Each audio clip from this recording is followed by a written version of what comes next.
एक चोरी और एक होती है सीना चोरी। चुनाव आयोग की 80 मिनट की प्रेस कॉन्फ्रेंस को ध्यान से सुनते वक्त बार बार ये चीज मेरे मन में आ रही थी।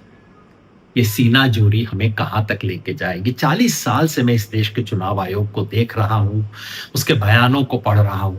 ऐसी शर्मनाक प्रेस कॉन्फ्रेंस कम से कम मुझे तो कोई याद नहीं आती। याद रखिए संदर्भ क्या है। आज इस देश के विपक्ष का नेता और जिस राज्य में चुनाव होने वाला है उसके तमाम नेता एक वोटर अधिकार यात्रा निकाल रहे हैं वोट की चोरी के खिलाफ। एग्जैक्टली उसके लॉन्च होने वाले दिन, संडे के दिन आफ्टरनून को चुनाव आयोग एक प्रेस कॉन्फ्रेंस करता है। आज सुबह द हिंदू में एक सर्वेक्षण छपा है जो दिखाता है कि चुनाव आयोग की साख आज तक कभी इतनी नहीं गिरी थी जितनी कि आज हो चुकी है। इस संदर्भ में तमाम सवाल हैं। चुनाव आयोग प्रेस कॉन्फ्रेंस करता है, किसी सवाल का जवाब नहीं देता। सवाल है कि अगर राहुल गांधी से आप एफिडेविट मांगते हैं तो अनुराग ठाकुर से क्यों नहीं? सवाल है कि आप क्या बेंगलोर में जो कुछ प्रमाण आए हैं उसकी जांच करेंगे? सवाल है कि इससे पहले जिन लोगों ने हलफनामा दिया था उनको उत्तर क्यों नहीं मिला? सवाल है कि इसका मतलब है कि देश में 2024 में जो वोटर सूची थी वो डिफेक्टिव थी, फ्रॉड हुआ था क्या वोटर देश में? सवाल है कि बिहार में कितने लोगों ने बगैर डॉक्यूमेंट के अपने एन्यूमरेशन फॉर्म दिए, कितने लोगों के फॉर्म पे नॉट रिकमेंडेड लिखा गया? आखिर बिहार में कटे तो वोट लेकिन बढ़े कितने और क्यों नहीं बढ़े? किसी सवाल का जवाब नहीं, बार बार याद दिलाने पे जवाब नहीं। और जवाब के बदले लफ्फाजी, जवाब के बदले धमकी की भाषा।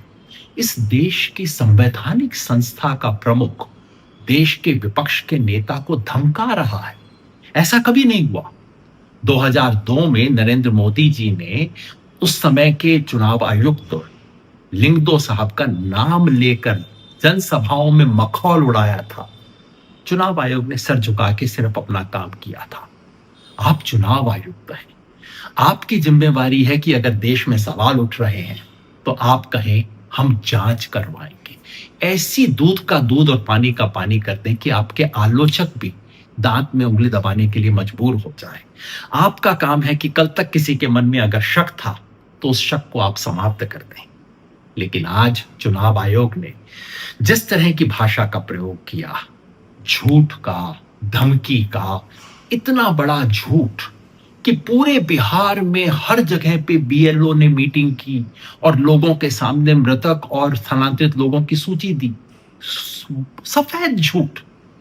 ऐसे झूठ की भाषा, लफ्फाजी की भाषा आपके अहम को तुष्ट कर देगी, लेकिन इस संवैधानिक संस्था को बचाने में मदद नहीं करेगी।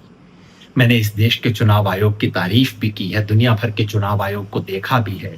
चुनाव आयोग को खत्म होते, नष्ट होते और लोकतांत्रिक व्यवस्था को गिरते हुए देखा है। मैं अनुरोध भी करता हूं, चेतावनी भी देता हूं भारत के चुनाव आयोग को, इस महान संस्था को आप जिस रास्ते पे ले जा रहे हैं ये पाकिस्तान और बांग्लादेश वाला रास्ता है जिससे लोकतांत्रिक व्यवस्था ध्वस्त हो जाएगी। अपने अहम के लिए नहीं, इस देश की लोकतांत्रिक व्यवस्था को बचाए रखने के लिए कृपया ये धमकी और लफ्फाजी की बात बंद कर दीजिए। अगर कोई चोरी हो गई हो तो उसकी जांच करवा दीजिए, सीना जोड़ी बंद कर दीजिए। अगर आपको हमारा ये वीडियो पसंद आया हो तो इसे लाइक और शेयर जरूर करें और हाँ, हमें सब्सक्राइब और फॉलो करना ना भूलें।